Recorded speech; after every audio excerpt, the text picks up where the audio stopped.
பேசினதில்லை.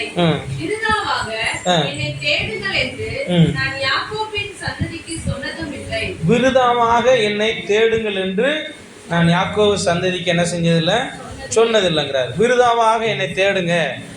சரி, புதிய ஏற்பாட்டில் ஏசப்பா சொல்லும்போது என்ன சொன்னார்? தேடுங்கள் கண்டடைவீங்க, தேடுங்கள் கண்டடைவீங்க அப்படின்றது. ஆனால் ஏசாயால சொல்லும்போது என்ன சொல்றாருன்னா, விருதாவாக என்னை தேடுங்கன்னு சொல்லலை அப்படிங்கிறார். நீ என்னை தேடுப்பா, நான் உனக்கு ஒன்றுமே தரமாட்டேன் அப்படின்னு சொல்ல, விருதாவாக என்னை தேட வேண்டாம் அப்படிங்கிறாங்க. நான் இந்த இன்னைக்கு நம்ம தேட வேண்டிய இடத்துல இருக்கிறோம். ஆமென் சொல்லுங்க, அல்லேலூயா சொல்லுவோமா? ஏசப்பா புதிய ஏற்பாட்டில் சொல்றாரு, கேளுங்கள் அப்படிங்கிறாரு, அப்புறம் தேடுங்கள், அப்புறம் தட்டுங்கள். இப்போ கேட்க சொல்றாரு, தேட சொல்றாரு, தட்ட சொல்றாரு. மூணுக்கும் ஒவ்வொரு அர்த்தம் இருக்கும். ஏசப்பா சில பிரசங்கங்கள் அன்றைக்கு இருந்த யூதருடைய சில கலாச்சாரங்கள், சில நடைமுறை பழக்கத்தை வச்சு தான் அவர் சில பிரசங்கங்களை என்ன செஞ்சிருக்கிறாரு, சொல்லியிருக்கிறாரு. கேளுங்க, தேடுங்க, தட்டுங்க. இப்போ தேடுங்கள் அந்த தலைப்புல என்ன செய்வோம், ஆண்டவர் இன்னைக்கு நம்மோடு கூட தொடர்ந்து பேசுவாராக. அல்லேலூயா. எதை தேடுவது, எப்படி தேடுவது, எதற்காக தேடுவது அப்படின்னு ஒரு கேள்வி போட்டிங்கன்னா நிறைய பதில் என்ன செஞ்சிடும் வரும். எதுக்காக ஆண்டவரை தேடணும், எதை தேடணும், எதற்காக தேடணும், அப்படி தேடுனா என்ன நன்மை கிடைக்கும் அப்படின்னு ஒரு கேள்வியோடு கேட்டு நீங்கள் போட்டிங்கன்னா அந்த நிறைய பதில் நமக்கு என்ன செய்யும் வரும். சரி, முதலாவது நம்ம தேட வேண்டியது ஏசப்பா சொன்னார்ல புதிய ஏற்பாட்டில், மத்திய எழுதின சுவிசேஷம் 6 அதிகாரம் 32 வசனமா என்ன சொன்னார்? முதலாவது தேவனுடைய 30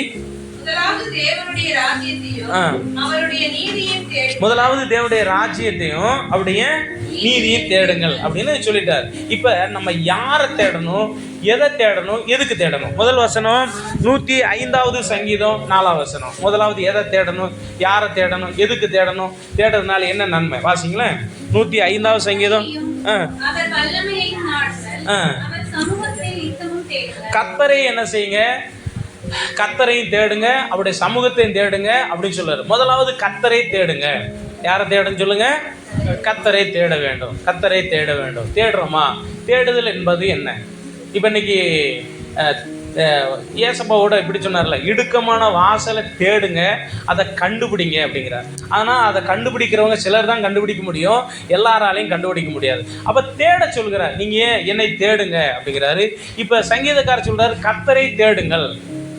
இப்போ தேடுறதுக்கு என்ன இருக்குது? எல்லாம் நமக்கு தெரிஞ்ச சபை தானே, நம்ம தெரிஞ்ச இதெல்லாம் அப்படின்னு சொல்லி நம்ம நினைக்கலாம்.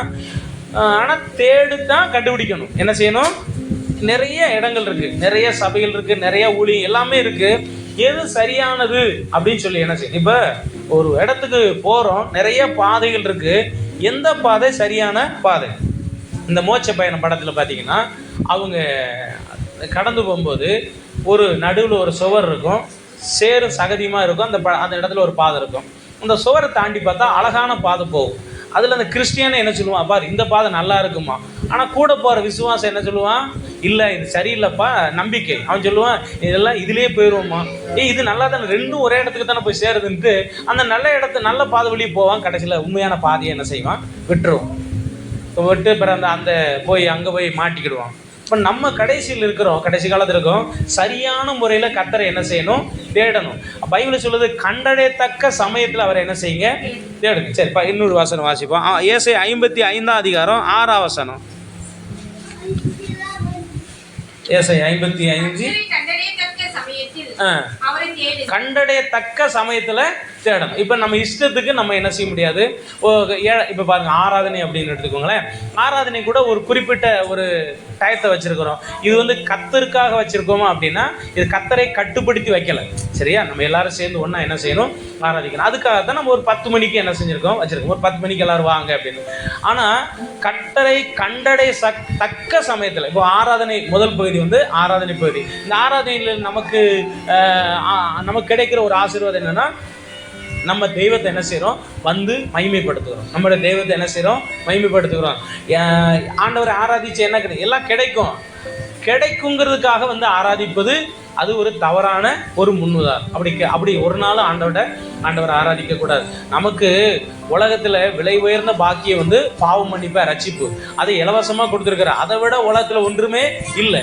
அப்போ எல்லா நன்மைகளை விட ரட்சிப்பு என்பது பெரிய நன்மை, அதை நமக்கு கொடுத்துருக்கிறார்.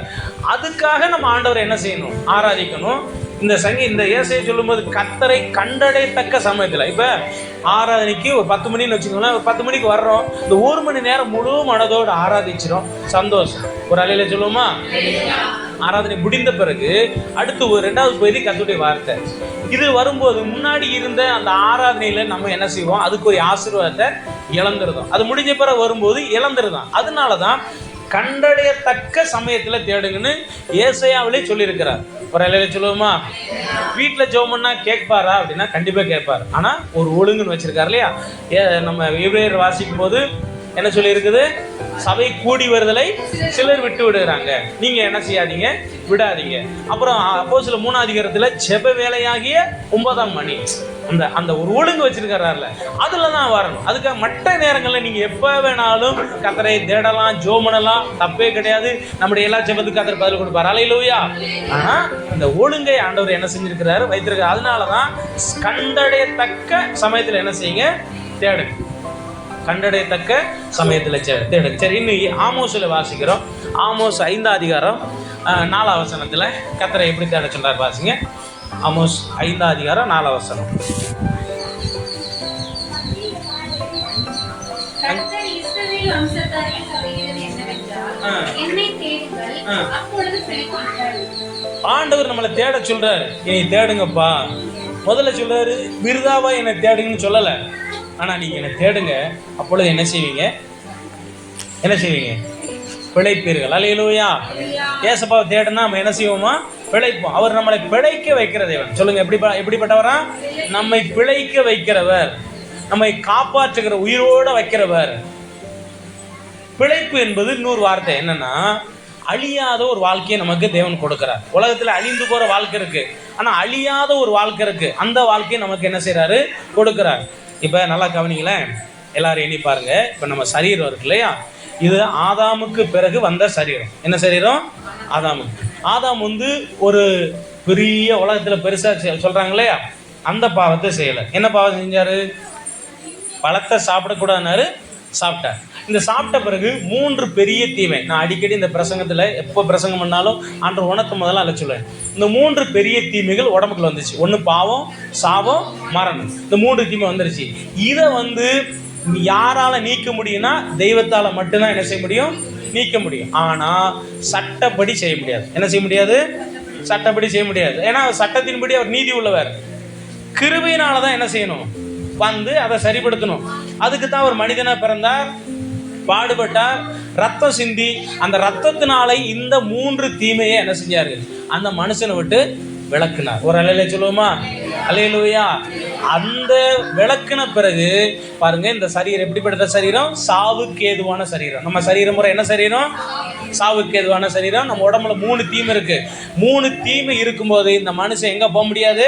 பரலோகம் போக முடியாது. அப்ப இந்த 3 தீமை அழியணும். இப்ப நான் கர்த்தரை தேடுறேன், அவர் எனக்கு என்ன செய்யறாருன்னா, இந்த 3 தீமையை என்னை விட்டு எடுத்துட்டு என்னை வாழ வைக்கிறார். அல்லேலூயா.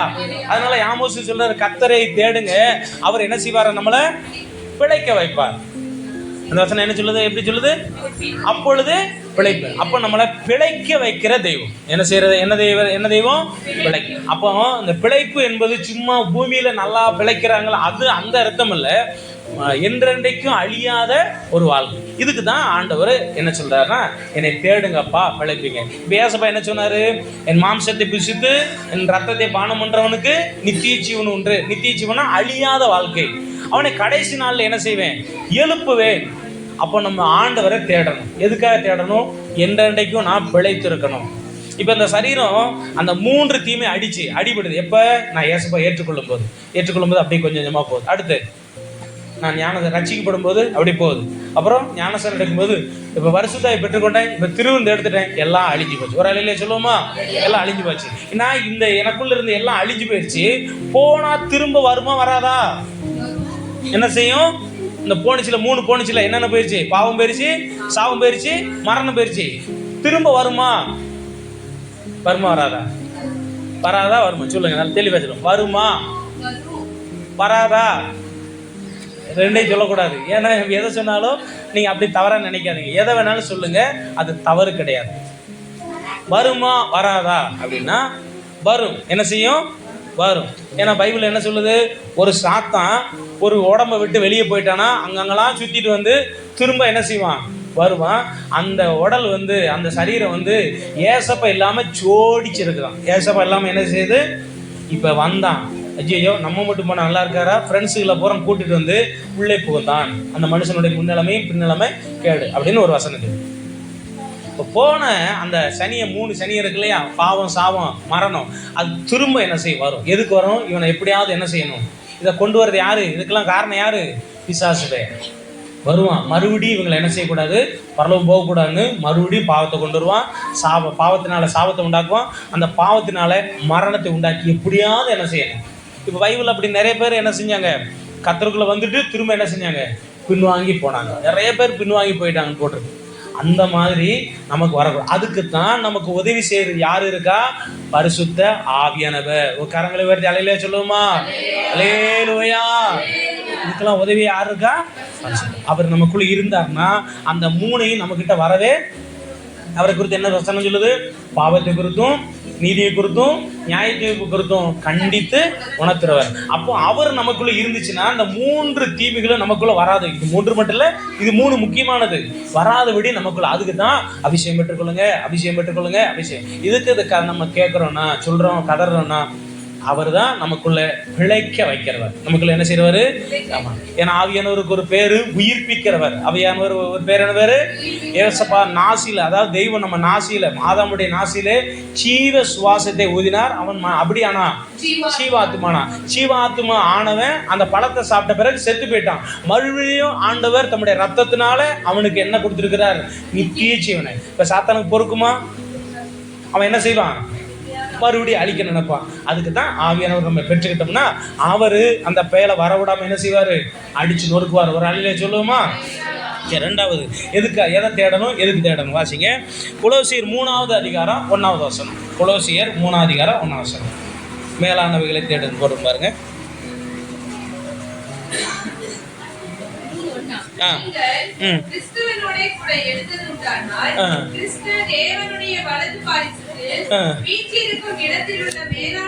மேலானவைகளை என்ன செய்யுங்க? தேடுங்கள். அப்புறம் அடுத்து என்ன சொல்லிருக்கு? பூமியில் உள்ளவைகளை அல்ல, நாடுகள். தேடுங்கள், நாடுகள். ரெண்டாவது எதை தேட சொல்றதுன்னா மேலானவைகளை தேடுங்க. எதை தேட சொல்றாரு? சரி, சங்கீதக்காரர் என்ன சொல்றாருன்னு வாசிக்குமா? சங்கீதம் 16 சங்கீதம் 11 வசனத்தை வாசிங்க. சங்கீதம் 16:11.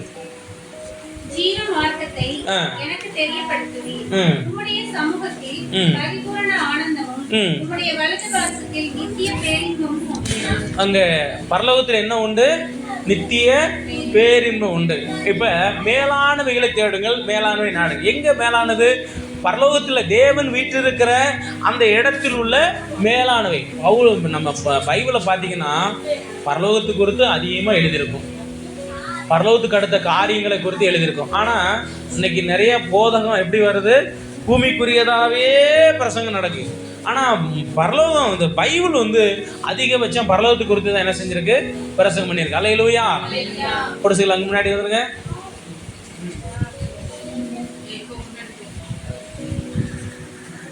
அப்போ அந்த பரலோகத்தில் சங்கீதக்காரர் சொல்றாரு, நித்திய பேரின்பம் என்ன செய்யுது?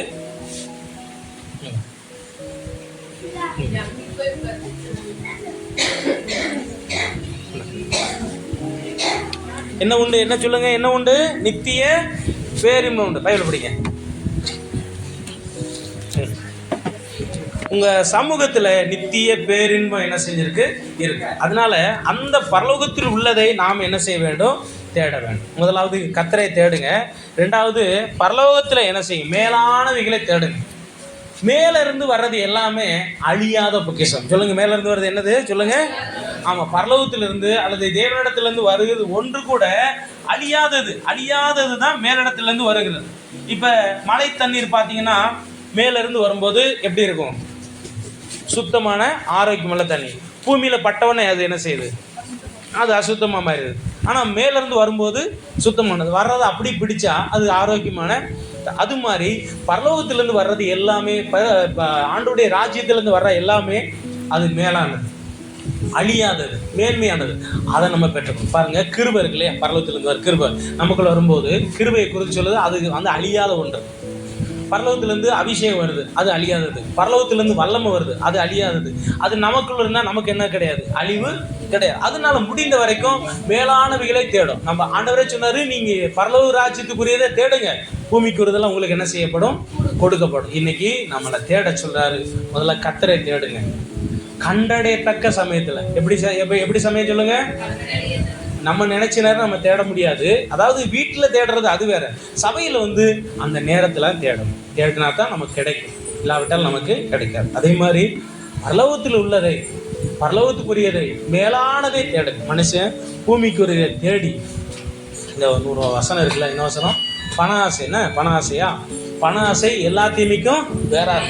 அதை சிலர் விரும்பி உருவ குத்தி கொள்றாங்க. அவங்க அந்த பணத்திற்காக பாருங்க, மனுஷன் இன்னைக்கு உலகத்துல மனுஷனை பார்க்குறோம் இல்லையா, பணத்திற்காக எத்தனை கோடி என்னதான் நடக்குன்னே தெரியல. அது அது மனுஷன் சாகும்போது கூட வரும்னு நினைச்சிங்களா? ஒரு கயிறை கூட, தங்கத்தில் நீங்கள் கயிறை போட்டு அவங்கள சாக சொல்லுங்க, சாகும்போது விடுங்க. வெள்ளி கயிறு போட்டு விட்டுருவாங்களா? தங்கத்தில் கயிறை போட்டு விட்டுருவாங்களா? விட மாட்டாங்க. அப்படியே என்ன செய்வாங்க? ஒண்ணுமே கிடையாது. பைபிள் சொல்லுது, அவன் எப்படி வந்தானோ அப்படியே என்ன செய்யறான், போகிறான். அப்போ அழியாதது ஒன்று மேலானது, அதை தேட சொல்றார். முதல்ல கர்த்தரை தேடுங்க. ரெண்டாவது அவரிடத்துல இருக்கிற அந்த பரலோகத்துக்குரியதை என்ன செய்யுங்க, தேடுங்க. மூணாவது எதை தேடணும்? தேவனுடைய ராஜ்யத்தை தேடுங்க. என்ன செய்யுங்க? லூக்கா 12 அதிகாரம் எடுத்துக்கோங்க. அதில் என்ன சொல்லியிருக்குன்னா 31வது வசனம், நம்ம மத்தேயு 6:33, இந்த ரெண்டுமே ஒரே வசனம்.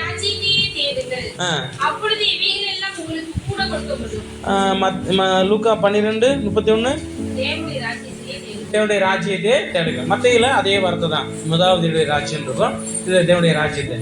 இந்த தேவனுடைய ராஜ்யத்துல என்ன இருக்கு? முதலாவது கர்த்தரை தேட சொல்றாரு, பரலோகத்தில் உள்ளது மேலானதை தேட சொல்றாரு, மூணாவது பரலோகத்தையே தேட சொல்கிறார். அல்லேலூயா. ரோமர் வாசிங்களேன், ரோமர் 14 அதிகாரம் 17 வசனத்துல அந்த பரலோகத்துல அந்த தேவனுடைய ராஜ்யத்துல என்ன இருக்குது? 14-17, ரோமர் 14-17. அதுல என்னதான்?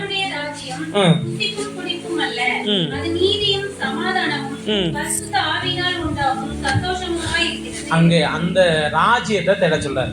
தேவனுடைய ராஜ்யத்தை தேடுங்க. அது எப்படிப்பட்டது?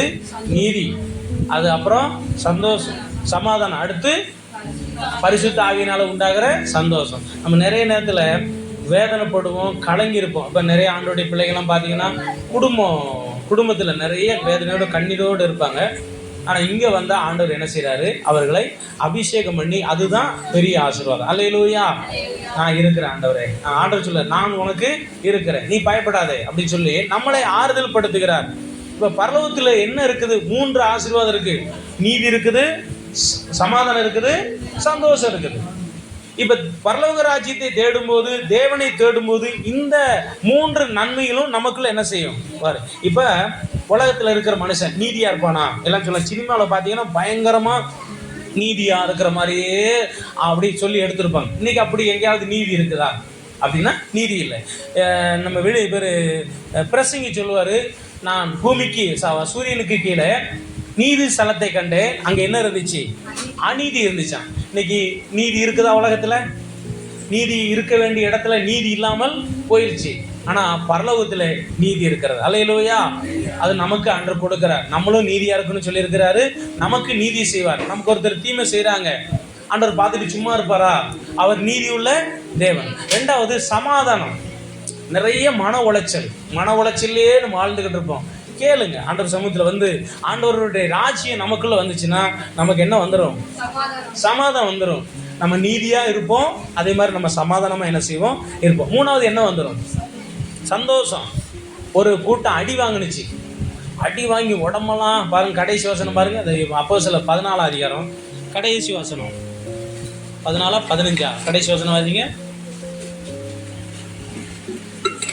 சீசர்கள் சந்தோஷத்தினாலும் பரிசுத்த ஆவியினாலும் நிரப்பப்பட்டார்கள். 14 லாஸ்ட் பாருங்க.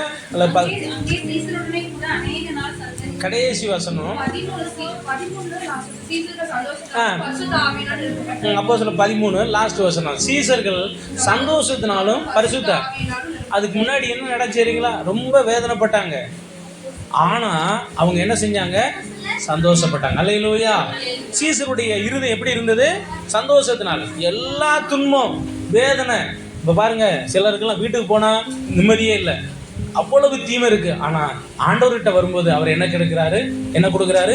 சந்தோஷத்தை கொடு. அன்னைக்கு சீசர்கள் நிறைய துன்பங்களை அனுபவிச்சாங்க, வேதனைப்பட்டாங்க. ஆனா அவங்க ஆவியானவர் அவர்களை என்ன செய்தார்?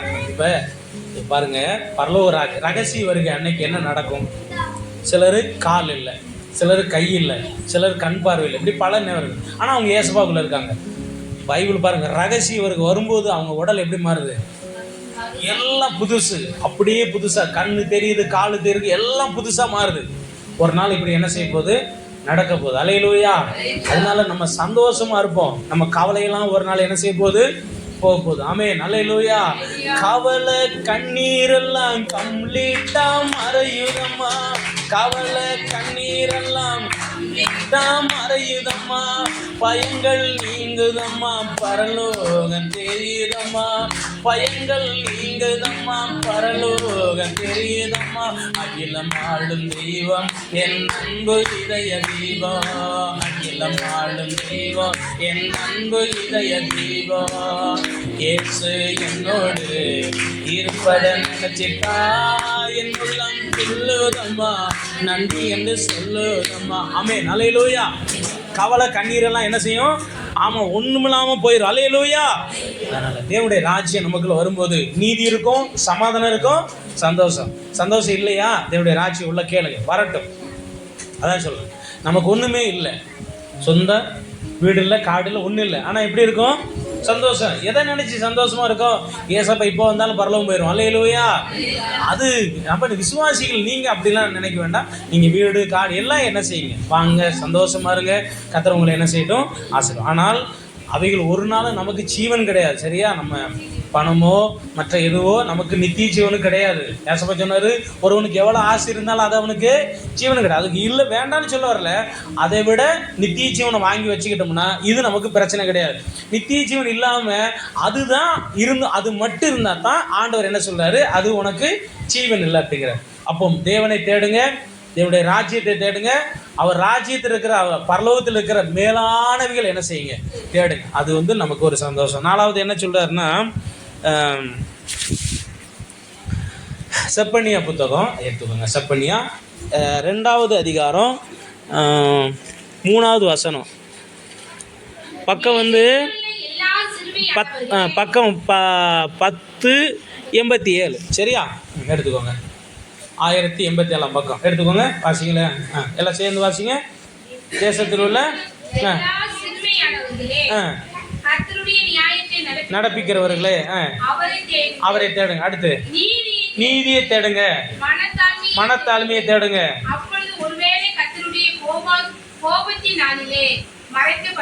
இவ பாருங்க எப்படி சொல்றாரு? நீதியை தேடுங்க, மனத்தாழ்மையை தேடுங்க. ஏன் இதெல்லாம் அப்படி தீர்க்க தரிசனம் அன்னைக்கு சொல்லியிருக்காருன்னா, கடைசி காலத்தில் அதான் சொன்னார்ல, நம்ம பிரசங்கி சொல்லும் போது நீதி ஸ்தலத்தை பார்த்தா அதுல என்ன இல்லை? நீதி இல்லை. அடுத்து இங்கே எல்லாமே அநியாயம் அக்கிரமம் எல்லாம் நிறைந்திருக்கிறது. அந்த பொறுப்புக்கு வரும்போது கையெழுத்து போடுவாங்க, இப்படி இருப்போம் அப்படி இருப்போம்னு சொல்லிட்டு கையெழுத்து போட்டு அதுக்கு எதிராக தான் இன்னைக்கு உலகத்தில் என்ன செய்கிறோம்? பார்க்குறோம். அப்படிப்பட்ட கொடுமையான உலகத்தில் நம்ம வாழ்ந்துக்கிட்டு இருக்கோம். அதனால தான் ஆண்டவர் சொல்றாரு, நீதியை தேடுங்க, மனத்தாழ்மையை தேடுங்க, கர்த்தரை தேடுங்க. ஒருவேளை கர்த்தருடைய கோவாக்கினி நாளில் என்ன செய்யப்படுவீங்க? மறைக்கப்படுவீங்க. ஆண்டவர்கிட்ட கேட்பேன், ஆண்டவரே நீதியை கொடுங்க, மனத்தாழ்மையை கொடுங்க. இன்னைக்கு இந்த மனத்தாழ்மை ஏன் அந்த வார்த்தையை ஆண்டவர் சொல்றாருன்னா, நல்லா கவனிச்சுக்கோங்க. சாத்தான் முதலாவது விழுந்தது எதில் விழுந்தா? இந்த மனத்தாழ்மைக்கு எதிராக இருக்கிற அந்த குணம். என்ன குணம்? பெருமை, மனம், மேட்டிமை. அந்த குணத்தை தான் பிசாசு எல்லாருக்குள்ளேயும் விதைக்கிறான். ஆதாம் ஏவாளுக்குள்ளே அதான் விதைச்சான். கீழ்ப்படிஞ்சு நல்லா இருந்தாங்க இல்லையா? அதை விதைச்சி நீ எதுக்கு அடிமையாக இருக்கிற? நீ எதுக்கு அடிமையாக இருக்கிற? உனக்குத்தான் இவ்வளவு எல்லா அதிகாரத்தை ஆண்டவர் கொடுத்துருக்க, நீ எதுக்கு அடிமையாக இருக்கிற? இந்த பழத்தை சாப்பிட்டீங்கன்னா நீ சுயாதீனமாக என்ன செஞ்சிருவ? வந்துருவ அப்படிங்கிற அந்த மனமேட்டிமை அது வந்தவொடனே அவனுக்கு என்ன செய்யறான், அப்படியே என்ன செய்யறான். அப்போ இந்த மனநிலையை பிசாசு கொடுக்கறதுக்காக தான் அவன் ஒவ்வொரு வீட்டுக்கு உள்ள போய் எங்கேயாவது நமக்கு ஆள் இருக்கா அப்படின்னு சொல்லி பிரயாசப்படுறான். நம்ம அதனால ஆண்டவர் சொல்லாரு, நீதியை தேடுங்க, மனத்தாழ்மையை தேடுங்க. அப்படி நம்ம இருந்தோமானால் கர்த்தருடைய கோவாக்கினி நாளிலே நம்ம என்ன செய்வோம், மறைக்கப்படும். சரி, எதுக்காக இப்போ மனத்தாழ்மையை சொல்கிறோம் அப்படின்னா, நான் சொல்கிறேன் இல்லையா, அந்த பிசாசு ஒருத்தருக்குள்ள மனமேட்டிமையை கொண்டு வந்துக்கிட்டே இருப்பான். எதையாவது உன்னை குறித்து மனமேட்டிமையை கொண்டு வருவான். இயேசுவின் நாமத்தில் எனக்குள்ளே இருக்கிற அந்த மனமேட்டிமையை அழிந்து போகட்டும் அப்படி சொல்லிக்கிட்டே இருங்க. சரியா? நம்ம எதை குறித்தும் மனமேட்டிமை என்ன செய்யக்கூடாது. அப்போஸ்தலன் பவுலை விட படித்தவங்க யாரும் இல்லை. அப்போஸ்தலன் பவுலை விட அந்த சீசர்களில் பணக்காரன் யாருமே கிடையாது. எல்லாத்துலேயும் டாப்பு நம்பர் 1 இருந்தவர் அவர் சொல்லார், நான் ஒன்றுமே இல்லைங்கிறார். நான் ஏசப்பாவை ஆதாயப்படுத்திக்குள்ள எல்லாத்தையும் நான் என்ன செஞ்சிட்டேன், இழந்துட்டேன், எல்லாத்தையும் விட்டுட்டேங்கிறார். ஏன்? அந்த பெருமை மேட்டிமை எனக்குள்ள என்ன செய்யக்கூடாது. இப்போ பாருங்க, அந்த பெஸ்ட்டு அப்படிங்கிற கவர்னு சொல்லுவான், பவுலே நீ அவர் பிரசங்கம் பண்ணி, பவுலே நீ பிதற்றுகிற அதிக கல்வி உனக்கு பைத்தியத்தை உண்டாக்கியிருக்கு. அப்போ பவுலு படித்தவர்னு அந்த காலத்தில் என்னது, அதிக கல்வி படித்தவர். அவர் சொல்கிறாரு, நான் ஒன்றுமே இல்லைங்கிறார். ஏன் மனத்தாழ்மையை தேட சொல்கிறாருன்னா, குறைஞ்சிக்கிட்டே வருது. என்ன செய்யுது? குறைஞ்சிக்கிட்டே வருது. அவங்க குணங்கள் குறைஞ்சிக்கிட்டே வருது. பிசாசு விதைச்சிக்கிட்டே வர்றான். கொஞ்சம் நீங்கள் நல்லா கவனிச்சுக்கோங்க, கொஞ்சம் ஒரு கிருபை வந்தோன்னே என்ன செய்யுது, என்னது முளைக்குது? கொம்பு முளைக்கலாம். மனுஷனுக்கு முளைக்கலாமா சொல்லுங்க? மனுஷனுக்கு கொம்பு முளைக்கலாமா? கொம்பு யாருக்கு முளைக்கும்? சரி, மிருகங்களுக்கு முளைக்குன்னு, மாட்டுக்களும் மிருகங்களுக்கு முளைக்கும். மிருகங்களுக்கு தான் சில கொம்பு உள்ள மிருகம், கொம்பு இல்லாத மிருகம். கொஞ்சம் கிருபை வந்தோன்னே என்ன செஞ்சிருது. அதுக்கு தான் ஆண்டவர் நம்ம பிரசங்க கவனிக்கும் போது நல்லா கவனிச்சுட்டே இருங்க, மனத்தாழ்மையை தேடு, மனத்தாழ்மையை தேடுங்க. அல்லேலூயா. நம்ம இப்போ வந்து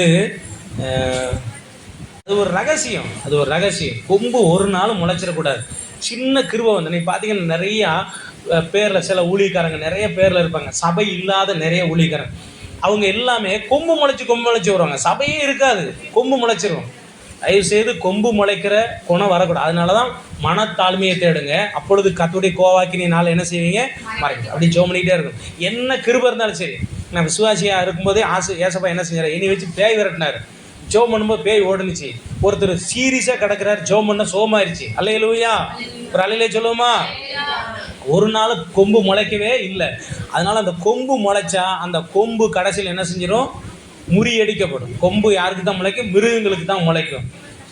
இந்த தானியேல் புத்தகத்தில் 4 கொம்பு முளைச்சது, 1 கொம்பு முளைச்சதெல்லாம் போடும். அதனால் முடிந்த வரைக்கும் தாழ்மை. ஏன்னா அதை கர்த்தர் நமக்குள்ளே வச்சா தான் அந்த நாளிலே கோவாக்கினி நாளில் நமக்கு என்ன செய்யாது, அந்த தண்டனை வராது. அதனால் நீதியை தேடுங்க, அடுத்து மனத்தாழ்மையை தேடுங்க. அல்லேலூயா. சரி, வாசிப்போமா? நீதிமொழிகள் 29 அதிகாரம் 23 வசனம் வாசிங்க. நீதிமொழிகள் 29, 23. மனுஷனுடைய அகந்தை அவனை தாழ்த்தும், மனத்தாழ்மை உள்ளவனோ கனமடைவான். மனத்தாழ்மை அதான் சொல்லாரு. மனத்தாழ்மையா இருந்தா என்ன வரும்? கனம் வரும். இப்ப மத்தேயு சுவிசேஷம் 11 அதிகாரத்தில் ஏசப்பா சொல்லும்போது என்ன சொல்லுவாருன்னா, அந்த 29 வசனம், நான் சாந்தமும் மனத்தாழ்மையுமாய் இருக்கிறேன், என் நுகத்தை உங்கள் மேல் ஏற்றுக்கொண்டு என்னிடத்தில் கற்றுக்கொள்ளுங்கள், அப்பொழுது உங்கள் ஆத்துமாக்களுக்கு பாருங்க கனம் வருது, இளைப்பாறுதல் வருது. நீதியை குறித்து சொல்லப்பட்டிருக்கிறது 24 சங்கீதம் 5 வசனத்தில். அவன் நீதியும் 24 சங்கீதம் 24 5 வசனம் 24:5.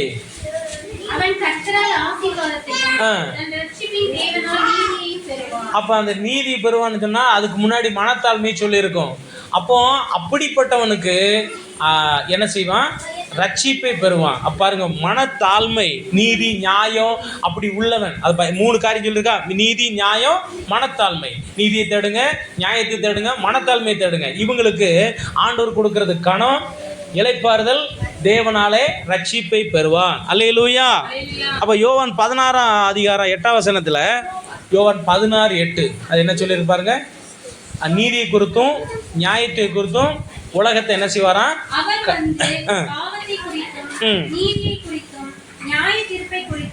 உலகத்தை கண்டித்து உலகத்தை என்ன செய்வாரு? இப்போ அந்த ஆவியானவர் நமக்குள்ள இருந்தா தான் நீதி நியாயம் எல்லாத்தையும் சரி கர்த்தர் நம்ம யார் சொல்லியிருப்பார். ஒரு அலையில சொல்லுவாங்க அல்லேலூயா. அப்போ நீதி நியாயத்தை தேடுங்க அப்படி சொல்லி. அடுத்து எதை தேடுறாரு? ஆமோஸ் வாசிங்க 5ஆம் அதிகாரம் 14ஆம் வசனம்.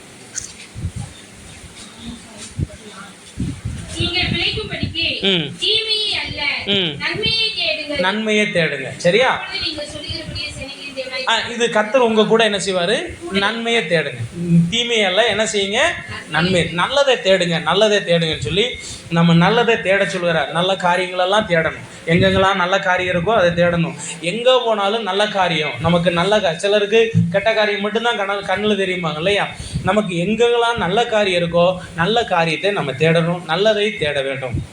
அப்போ ஆண்டவர் சொல்கிறாரு, அப்போ உங்கள் தேவனாய கர்த்தர் உங்கள் கூட என்ன செய்வார்? இருப்பார். மத்தேயு எழுதின சுவிசேஷம் 19ஆம் அதிகாரம் 16ஆம் வசனத்தில் ஒரு சம்பவம் இருக்கு பாருங்க. 19:16. அப்பொழுது ஒருவன் வந்து அவரை நோக்கி, நல்ல போதகரே, நித்திய ஜீவனை அடைவதற்கு நான் என்ன நன்மையை செய்ய வேண்டும் என்று கேட்டான். நல்லது, நான் என்ன நல்லது செய்யணும்? நல்லது நான் செஞ்சா என்ன கிடைக்கும்? நித்திய ஜீவன் கிடைக்கும். நான் நல்லது. அப்போ ஆண்டவர் சொல்லி, இந்த நல்லதை செய்ய, நித்திய ஜீவன் உனக்கு என்ன செய்யும்? நல்ல காரியங்களை தேடுங்க. நல்ல காரியத்தை தேடி நல்ல காரியத்தை நம்ம செய்யும்போது நமக்கு என்ன கிடைக்கும்? நித்திய ஜீவன் கிடைக்கும். அதே நல்ல காரியத்தை நம்ம தேடி நல்லதை செய்யும்போது கர்த்தர் நம்ம கூட என்ன செய்வார்? இருப்பார். அதனால தான் நீங்கள் பரலோகத்தை தேடுங்க, அடுத்து தேவனை தேடுங்க, பரலோகத்திலிருந்து வரக்கூடிய மேலானவைகளை தேடுங்க, நீதியை தேடுங்க, நியாயத்தை தேடுங்க, மனத்தாழ்மையை தேடுங்க. அப்புறம் நல்ல காரியம் எங்கெல்லாம் இருக்கோ அதை தேடுங்க. நல்ல காரியம் உலகத்தில் இல்லை, நம்ம தேவ சமூகத்தில் தேவனுக்கு எடுத்த காரியத்தில் எதெல்லாம் நல்ல காரியமோ அதை தேடுங்கிறாரு. ஒரு அலையில சொல்லுவோமா? அப்படி தேடும்போது தேவன் நம்ம கூட என்ன செய்வார்? இருப்பார். அப்படி தேடும்போது அதன் மூலமாக நமக்கு என்ன வரும்? நித்திய ஜீவன் கிடைக்குது. கடைசியாக அந்த 105ஆம் சங்கீதம் 4ஆம் வசனத்தில் வல்லமையை குறித்து சொல்லப்பட்டிருக்கு. 105ஆம் சங்கீதம் 4ஆம் வசனம்.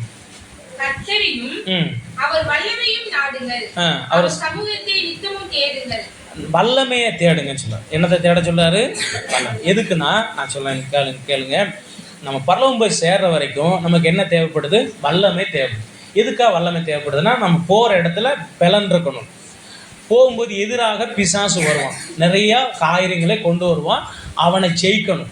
அவனை ஜெயிச்சா தான் பரலோகம். நான் பவுல் சொல்கிறார், அப்போஸ்தலன் பவுல் என்ன சொல்கிறார்? நல்ல போராட்டத்தை அப்படிங்கிறார். அப்போ போராட்டம் என்பது என்னென்னா, ஒருத்தவங்க கூட உலக மனுஷன் கூட சண்டை போடுறதல்ல, ஆவிக்குரிய யுத்தம். அதுக்கு என்ன தேவைப்படுது? வல்லமை தேவைப்படுது. ஏசப்பா சொன்னார், உன்னதத்திலிருந்து வரும் பலனால் தரிப்பிக்கப்படும் மட்டும் நீங்கள் என்ன செய்ய? எருசலேமில் அந்த வல்லமைக்கு தான் கேட்கணும். அந்த வல்லமையை தேடணும்.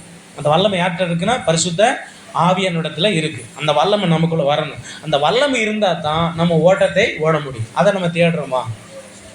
அந்த வல்லமையை நம்ம தேடணும். வல்லமை தேடாவிட்டால் வேஸ்ட். இந்த வசனம் பாருங்கள், பைபிளில் அந்த வல்லமைக்கு மார்க் 5:30 ஏசப்பாட இடத்துல இந்த வல்லமை புறப்பட்டு போனதான். ஏசப்பாட்டிலிருந்து வல்லமை என்ன செஞ்சது? புறப்பட்டு போனது. லூக்கா 4:36 வல்லமையை பற்றி போட்டிருக்குது. அப்புறம் லூக்கா 8:46, லூக்கா 10:19 இதெல்லாம் ஆண்டவரிடத்துலேருந்து வல்லமை புறப்பட்டு போய் எல்லாரையும் குணமாக்குனது. அந்த 4-5 வசனத்துலேயும் வல்லமையை குறித்து சொல்லப்படுறோம். அந்த வல்லமை நமக்கு வேணும், எனக்கு வல்லமை வேணும். அந்த வல்லமை பெற்று நான் மற்றவங்களுக்கு அந்த வல்லமையை என்ன செய்யணும்? என் மூலமாய் நிறைய பேருக்கு அந்த வல்லமை பயன்படணும். ஒரு அலையில சொல்லுங்க அல்லேலூயா. இப்போ நீங்கள் வெறும் நபராக போய் இயேசு பற்றி சொல்ல வேண்டாம். நீங்கள் வல்லமையோடு என்ன செய்யுங்க? போங்க. ஏசப்பா அவர் சாதாரணமாக போகல. அவர் போகும்போது அவர் இடத்துலேருந்து என்ன செஞ்சது? வல்லமை புறப்பட்டது, எல்லாரையும் குணமாக்குனது. ஒரு ஸ்திரீ ரொம்ப என்ன செய்கிறா? பாடுபட்டு இருக்கா. அவளுக்கு அந்த வல்லமை போய் என்ன செஞ்சது? குணமாக்குனது. நமக்குள்ளே அந்த வல்லமை பெருகணும். அந்த வல்லமை மற்றவங்களுக்கு போய் என்ன செய்யணும்? அவங்கள தொடணும், அவங்களுக்கு அற்புதம் செய்யணும். அதுக்கு தான் எல்லாத்தையும் தேடுங்க. அதோடு கூட ஆண்டோடைய வல்லமை என்ன செய்யுங்க? தேடுங்க. கடைசியாக தேடக்கூடாதவைகள் அப்படின்னு ஒரு லிஸ்ட். எதன்னு சொல்லுங்க? தேடக்கூடாது. என்னென்ன தேடக்கூடாது? பரிகாரியை தேடக்கூடாது. ஒன்று, இவன் ஆசா ராஜாவை குறித்து சொல்லப்பட்டிருக்கிறது. ஆசா ராஜா அவன் கர்த்தரை அல்ல பரிகாரியே தேடினான். சரியா? இது பெரிய ஒரு பிரசங்கம். மேலானவையில் மட்டும் சொல்லி முடிச்சிடுறேன். சவுல் அஞ்சனம் பார்க்கிறவர்களை தேடினான், சோசிகாரனை தேடினான். 2 பாயிண்டோட முடிச்சிருக்கேன். முதலாவது யாரை தேடக்கூடாது? சோசியங்காரங்களை தேடக்கூடாது. பரிகாரி தேடக்கூடாது. 2வது சோசியம் பார்க்குறோம். சாதகம் பார்க்க முடியுமா, கணிக்க முடியுமா? நிறைய நேரத்தில் நல்ல நேரம், கெட்ட நேரம், அடுத்து இது அதுன்னு சொல்லிட்டு வீடு இப்படி கட்டணும். யார் இதெல்லாம் செய்கிறது? யாருன்னா இயேசுவாவை ஏற்றுக்கொண்ட பிள்ளைங்க நேரம் காலம் ஜாதகம்லாம் என்ன செய்யுதாங்க? பார்க்கலாமா அப்படின்னா பைபிள் சொல்லுது பார்க்கக்கூடாது. என்ன செய்யக்கூடாது சொல்லுங்க? ஆண்டவர் சவுல் இறந்தான். எதுக்காக இறந்தான்னு சொன்னால் வசனம் சொல்லுது பாருங்க. 1 நாள் வாசிங்களேன். 1 நாளாகும் 10ஆம் அதிகாரம் 13ஆம் வசனம் தெளிவாக சொல்லியிருப்பார். 1 நாளாகமும் 10ஆம் அதிகாரம் 13ஆம் வசனம். அப்படியே சவுல் கர்த்தருடைய வார்த்தையை கைக்கொள்ளாமல் கர்த்தருக்கு செய்த தன் துரோகத்தின் நிமித்தமும் அவன் கர்த்தரை தேடாமல் அஞ்ஞான பார்க்கிறவர்களை கேட்கும்படிக்கும் தேடுதலின் நிமித்தமும் செத்து போனார். அதற்காக அவர் அவனை கொன்றார். அந்த வசனம் சொல்ல. அடுத்த வசனம். அதற்காக அவர் அவனை கொண்டு போட்டாரா?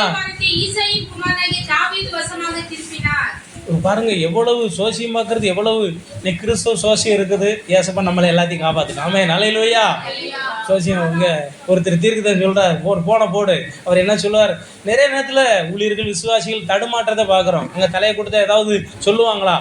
நிறைய இடத்துல அது நடக்குது. தென் மாவட்டத்துக்கு போயிட்டீங்கன்னா சோசியம் தான் முக்கியமான ஊழியமாக இருக்குது. சோசிய ஊழியம் டாப்பில் இருக்குது. ஒருத்தருக்கு அந்த சோசிய ஊழியம் கிடைச்சிருக்குன்னா நல்ல சம்பாத்தியம், நல்ல வருமானம். இந்த மாதிரி கேட்கக்கூடாதுன்னு ஆண்டவர் சொல்லியிருக்கிறார். ஒரு அலையில சொல்லுவோமா? அலையிலுவையா. சரி, அப்போ நம்ம தேடணும். முதல்ல யாரை தேடணும்? கர்த்தரை தேடுங்க. அப்புறம் மேலானதை தேடுங்க. தேவனுடைய ராஜ்யத்தை தேடுங்க. அங்கே சந்தோஷம், மகிழ்ச்சி இருக்குது. கடைசியாக நீதி, நியாயம், மனத்தாழ்மையை தேடுங்க. அடுத்து என்ன செய்யுங்க? நல்லதை தேடுங்க. கடைசியாக வல்லமையை தேடுங்க. தேடக்கூடாதது பரிகாரியையும், அடுத்து என்னது? சோசியக்காரங்களையும் தேடக்கூடாது. நான் சொல்கிறது உலக சோசியக்காரங்களும் இல்லை. உலக சோசியக்காரன் கண்டிப்பாக தேடக்கூடாது. ஆனால் பரலோகத்துக்குரிய பிள்ளைகளாகி இருக்கிற நாம் இந்த கிறிஸ்தவ சோசியர்களை தேடவே கூடாது. அவங்களால நமக்கு ஒரு லாபமும் அல்ல. அவங்க நம்மளை குறித்து ஏதாவது சொல்ல முடியுமா அப்படின்னா சொல்ல முடியாது. ஆனால் உண்மையான தீர்க்கதரிசிகள் இருக்காங்க. அவங்க யார் அப்படின்னா அந்த தீர்க்கதரிசிகள் சபையை நல்லா உற்சாகப்படுத்துகிறவங்க, சபையை உருவாக்குறவங்க, சபையை பலப்படுத்துகிறவங்க. அவங்க யார்? உண்மையான தீர்க்கதரிசி. அவங்களிடத்துல கேட்கலாம். ஜெபம் பண்ண போகிறோம். ஜெபம் பண்ண போகும்போது நம்மளை குறித்து கர்த்தர் சொல்கிறாரு, அருமையான சகோதரனே, சகோதரியே, நீ இப்படி இருக்க, நீ சரிப்படுத்து, நீ என்ன செய்ய? ஆண்டவரை தேடு, இதுதான் சரியான தீர்க்க தரிசனம். சொன்னாரா? ஏசப்பா சொன்னாரா? ஒரு ஸ்திரீ வந்தா,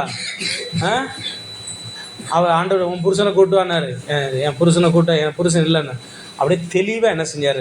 சொன்னார். பேதுரு சொன்னாரா? நீ கசப்பான பிச்சிலும் பாவக்கட்டிலும் அகப்பட்டிருக்கிறதாய் காண்கிறேன் அப்படின்னார். இதுதான் சரியான வெளிப்பாடு. இது தான் சொல்லணும். அவன் பெலிக்ஸ் ஒரு பெரிய கவர்னர். அவன் சொல்கிறான், பவுலை கூப்பிட்டு பிரசங்கத்தை கேட்குறான். பவுல் என்ன பிரசங்கம் பண்ண? நீதி, இச்சையடக்கம், இனி வரும் நியாய தீர்ப்பு. கிடுக்குன்னு நடுங்கிட்டு போயிட்டாப்பா 100 தடவை உனக்கு என்ன செய்கிறேன்? நம்மலாம் என்ன செஞ்சுருப்போம்? நீர் கவர்னராக இருக்கிறீர், இந்த இப்போ உள்ள தீர்க்கதரிசி கவர்னராக இருக்கிறீர், நீ என்ன செய்ய போகிறீர்? பெரிய கவர்னராக மாறுவீர் அப்படின்லாம் போய் சொல்லியிருப்பாங்க. ஆனால் அவர் அப்படி சொல்லலை. சத்தியத்தை என்ன செஞ்சார்? சொன்னார். ஆமென் அல்லேலூயா. எதிர்கால சாமுவேல் தீர்க்கதரிசி சொன்னார் சவுலுக்கு, நீ என்னை விட்டு புறப்பட்டு போகும்போது தாபேருக்கு போகிற வழியில் தேவனை பணியும்படி 3 பேர் வருவாங்க. ஒருத்தன் ஒரு ஆட்டுக்குட்டி கொண்டு வருவான், ஒருத்தன் அப்பத்தை கொண்டு வருவான், ஒருத்தன் திராட்சை ரச துருத்தியை கொண்டு வருவான், உனக்கு ஒரு அப்பத்தை கொடுப்பான், நீ என்ன செய்ய? வாங்கிக்கோ. தெளிவாக சொன்னார். இதுதான் தீர்க்க தரிசனம். சரியா? இதுக்காகத்தான் நான் இதை கேட்கலாம், தவறு கிடையாது. அப்படி ஜெபம் பண்ணும்போது யதார்த்தமாக நமக்கு வந்து ஜெபம் பண்ணுவாங்க, வெளிப்பாடு சொல்லுவாங்க, அது ரைட்டு.